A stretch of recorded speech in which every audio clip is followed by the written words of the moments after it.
Hey, how are those New Year's goals going? You know, the ones that you set way back in January. The year's about halfway over, so you've had to at least make some progress by now, right? Did you lose the weight that you said that you were going to lose? Did you start any progress on that business yet? Have you put yourself out there and started dating more? Have you really put in any effort into doing the things that you said that you were going to do? Or did you kind of fall off at the beginning of the year and say, well, I have 6 more months, I have plenty of time, and just plan to cram all of those goals into the rest of the year? If any of these admittedly harsh things I've said apply to you, then I'll ask just one more question. Have you ever been through a scenario like that before, where you make goals at the beginning of the year or just in general, and at first you have all the motivation in the world and you have all the confidence that you're going to get those things done, but a year is a long time. And let's say you may not even get started until February when you're just a little less motivated. The pattern goes on, and then you soon realize it's June and you're still not where you want to be. And now you're sad and angry at yourself because you let that motivation slip away. And now you have to work even harder just to achieve what you wanted to 5, 6 months ago because you have even less time. You might even get so mad to the point where you say, what's the point? And then you give up. You abandon the goal because you're not even motivated anymore, and you let those negative feelings of procrastination and imperfection stop you from even trying. And I get that because I've done that so many times. And that really is the problem with goal setting in such a traditional way. It's all or nothing. And when we don't hit that goal, which happens to everyone, we feel like a failure. My mindset for goals was exactly like that until recently. A few months ago, I watched an Ali Abdaal video where he talked about the book Tiny Experiments: How to Live Freely in a Goal-Obsessed World by Anne Laure LeCunff, a neuroscientist. I finished reading that book not too long ago, and this book and the solutions it gives are just so relevant to scenarios that I talked about at the beginning of the video. Life isn't a straight line, so why should our goals be?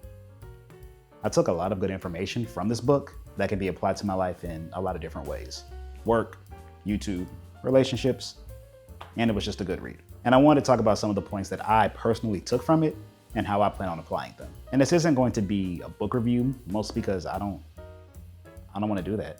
Plus, I really think it's worth it to take the time out and read or listen to it for yourself. I really wanted to take a few concepts from the book and just talk about how they apply to my life and how they could possibly apply to yours too. How do children learn about the world around them? They have this crazy and maybe sometimes unsafe urge for adventure. They learn by doing. They touch hot stoves, or they jump off things, and they ask a lot of questions. This childlike wonder and sense of adventure is something that we lose as we get older. We narrow our focus and we start to kind of conform to the world around us and start to look for structure. In the book, LeCunff, she calls these goals that we normally set linear goals. But linear goals just don't really line up with how a lot of us live our lives. The future is literally unpredictable and uncertain. So why are the goals we make so rigid? In the book, LeCunff describes cognitive script theory. A cognitive script being a set of patterns or expectations we tend to have based on things like societal expectations, past experiences, or things that we consider normal. We use these scripts to go through life efficiently because they tell us how to act and in what order to act and how to act in certain settings that we're in. And that's not necessarily a bad thing, but these scripts tend to influence our decision making and how we think we should act.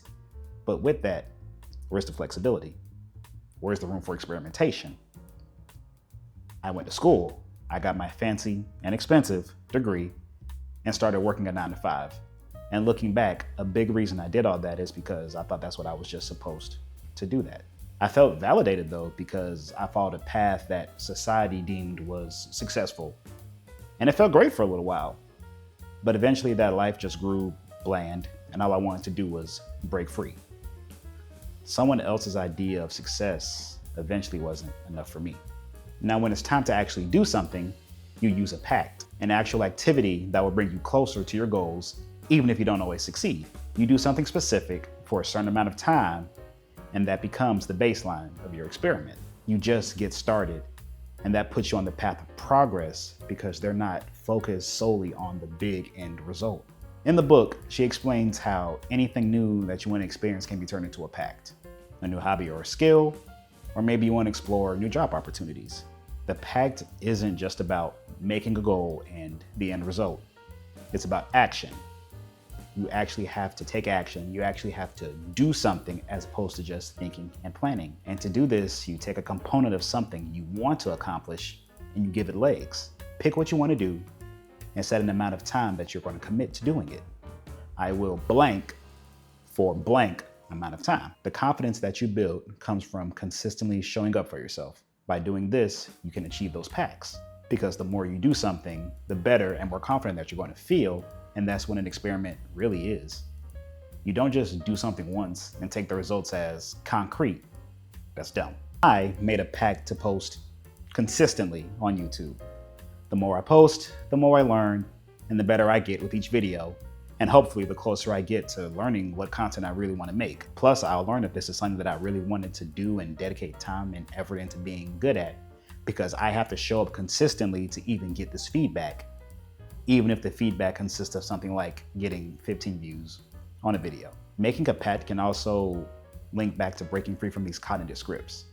You actually do something instead of waiting around for the right moment or the right time and trying to be perfect off rip. Fuck perfection, just get started.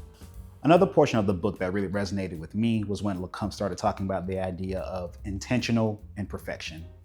The idea of being the best at everything all the time is just not realistic.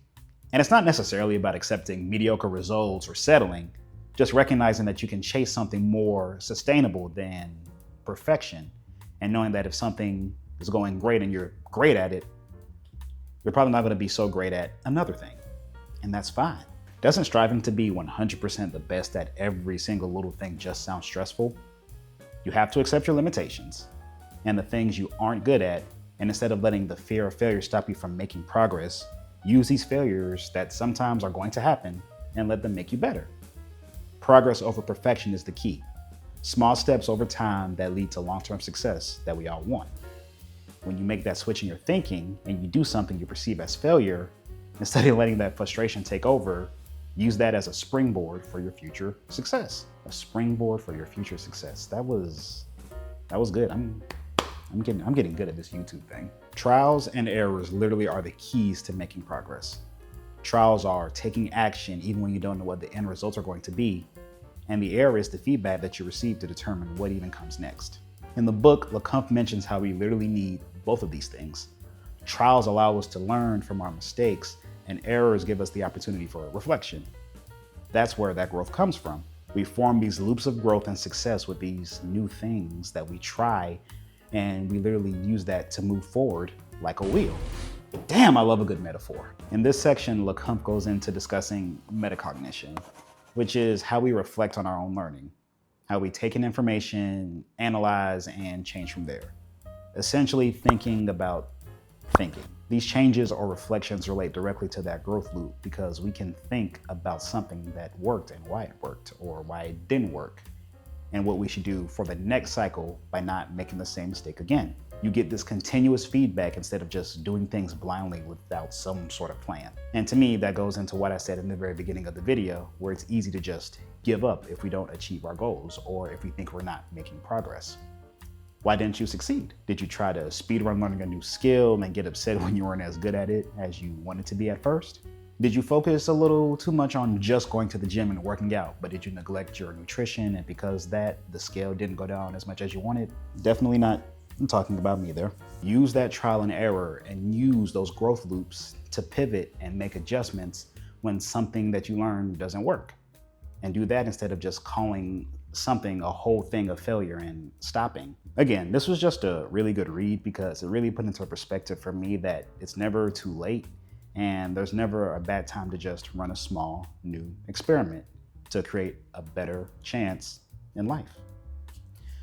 There are a lot of things in the book that I didn't even really get to that are relevant to goals and just life, like how to use procrastination and not be discouraged by it, how to change your perception of time. Just read the book. Find something you want to improve on or something new to start. Make an easy to follow pact. Don't get bogged down on being perfect right off the bat and learn when you fumble along the way. Again, there's just so much more in the book and to what she teaches, so I highly recommend the book. Read the book. A part of me feels like I made this video for myself. The points she makes are just so relevant to where I think I am in life right now. comparing myself to others, beating myself up when something doesn't go right instantly for me. But tiny experiments help me get back on track. Read the book. You won't regret it. If you watch all the way to the end, thank you so much. I really appreciate it. We'll see you in the next one.